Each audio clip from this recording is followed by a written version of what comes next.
Welcome back to Streamline Investigations. It's Marvin speaking.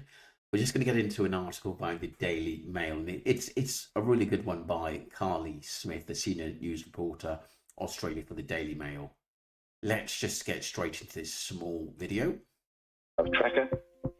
He drove around the property trying to look for some clues. Unfortunately, there was nothing turned up of any substance yesterday.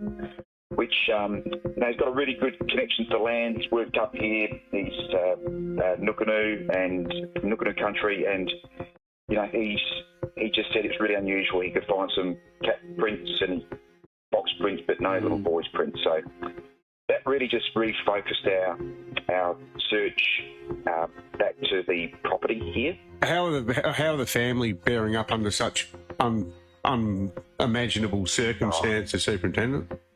They're seventh generation pastoralists.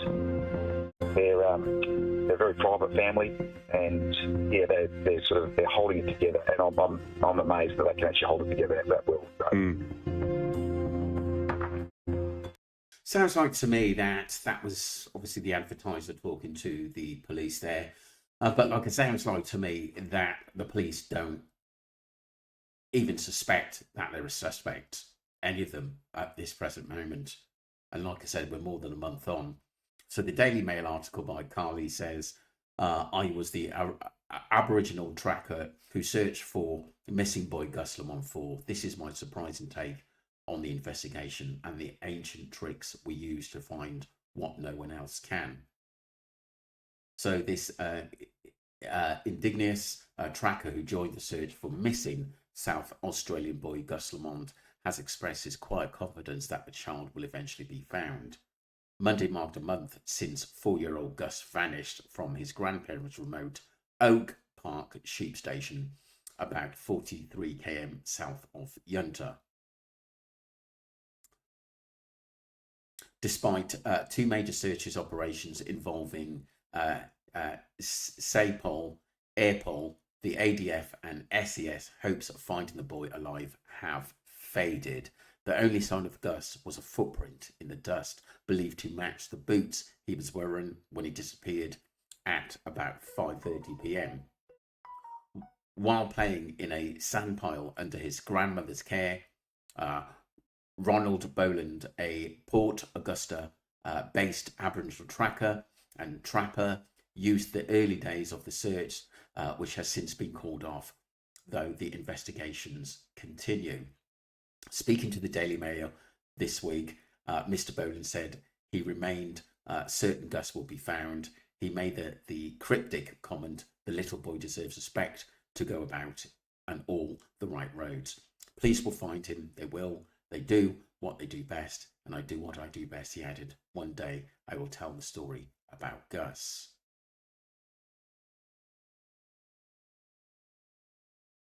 Goes on to say Gus lived on the station with his grandmother Shannon Murray and grandparent Josie Murray, a transgender woman, his mother Jessica, and his younger brother Ronnie. Gus's father Joshua Lamont lives 2 hours away in Balele North, and is understood to be in a commuter relationship with Gus and Ronnie's mother. Police do not suspect foul play and believe Gus likely wandered off into the twilight. And don't forget, obviously, it was obviously early evening, but like I said, by the time they probably finished searching for him, it was getting possibly pretty dark by then as well. So Mr. Boland, 58, who has Nukunoo, Naruga, and Kokatha heritage, learned the ancient indigenous art of tracking from a young age while growing up in the Outback Station in South Australia. During the search for Gus, Police Superintendent Mark Cyrus described the tracker, identified by the Daily Mail as Mr. Boland, as having very, very good connections with the land here. He has worked on this property and knows it quite well, Superintendent Cyrus said. ABC News footage showed Mr. Boland surveying the area from his green motorbike. He declined to comment on the significance of the solitary red footprint found about 500 metres north of the Oak Park homestead, citing his close working relationship with the SAPOL. A solitary red footprint was found 500 meters north of the family home in a search early days. But the police did actually dismiss it, didn't they? That was one of the things.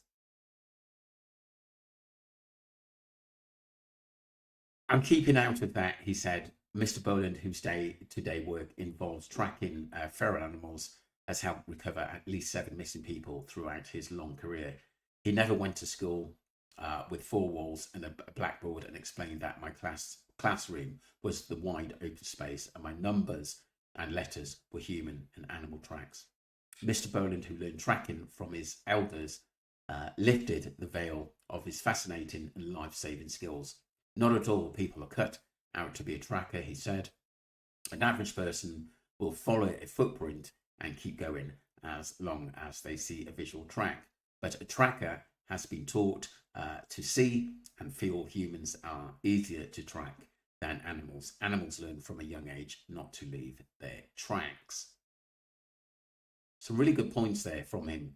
It's a lot more than just looking for prints. We are more aware of our surroundings. Mr. Boland was founded company Tracks in the Sand, said his father, Jeff Boland, was a fence builder for stations across South Australia and was a well-respected bushman who kept his kids out of trouble. Good to hear. Whenever he got to be a very remote job on a cattle station about 80 km from the main homestead, he used to teach me and my brothers, if you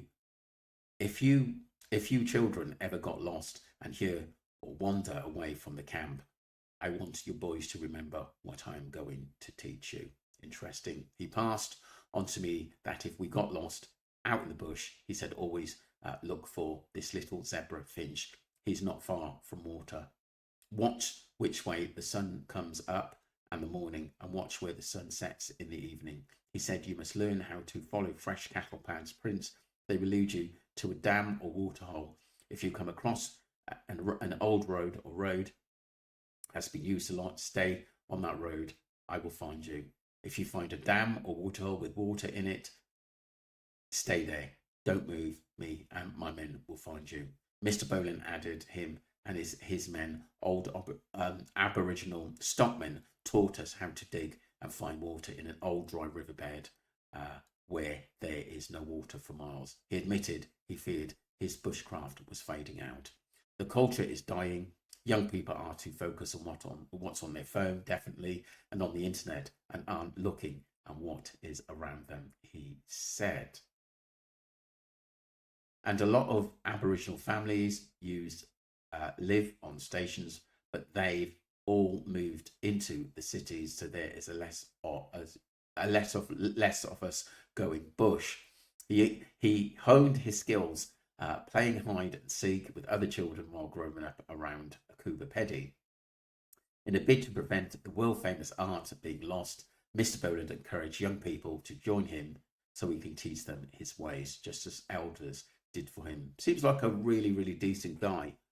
All my teachings was from Aboriginal people in the north of South Australia. I was taught the ways by those of traditional Aboriginal stockmen. That's where all my skills come from, he said. Sometimes there were about 50 men in the camp mustering cattle. Very kind men they were. I am all about helping young Aboriginal people to gain employment and learning new skills. So taking them out of the bush with me in a good turning point in their lives. The field shows them there is life outside of the big towns and cities. In 1966, Aboriginal tracker Jimmy James and Daniel Moodoo famously rescued 9-year-old Wendy Pfeiffer in the Adelaide Hills after she had been missing for almost 3 days.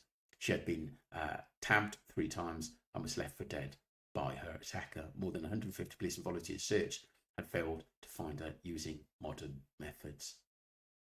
Wow, what a wonderful article. Really was. And like I said, he did his best.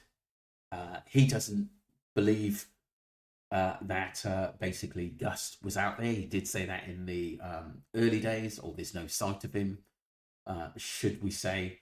And let's just hope some more information comes in. The police are said to be doing still investigating on this case, but it has gone really, really quiet. And like I said, I've always said I'll just put out the information that the news brings in and what the police say, and we can only hope for the best. It seems on the family front, the family have gone really, really quiet at this present moment.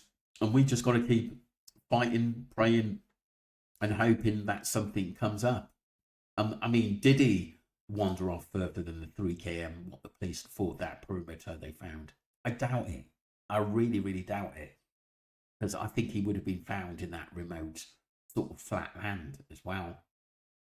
And I'm sure that he would have turned around and got scared, knowing that obviously the night, the light was going. So whether that made him turn around and come back to the property, who knows? I think in cases like this, I think witnesses are very, very important, other than the family. We're not accusing them. There's no proof they've actually done something. Yes, I've got a lot of questions for Josie, the grandfather. We haven't heard from Shannon, which is quite odd. I mean, Ali did look into that sort of side of her. I mean, we don't know whether, she's even alive or not at this present moment. Do you know what I mean? It just seems really, really strange, this case at the moment. Not too much, obviously, from the mother, Jess. And the father has been kind of quiet as well. He hasn't really come out. This is what makes it bizarre to me. For me, yeah, if the police said, yeah, they are a private family, I would demand a little bit more. Let me know what you think, people. Don't forget to subscribe to Streamline Entertainment and follow the channel. Thank you very much indeed. Take care of yourself, people. And Streamline Investigation, should I say. Thank you.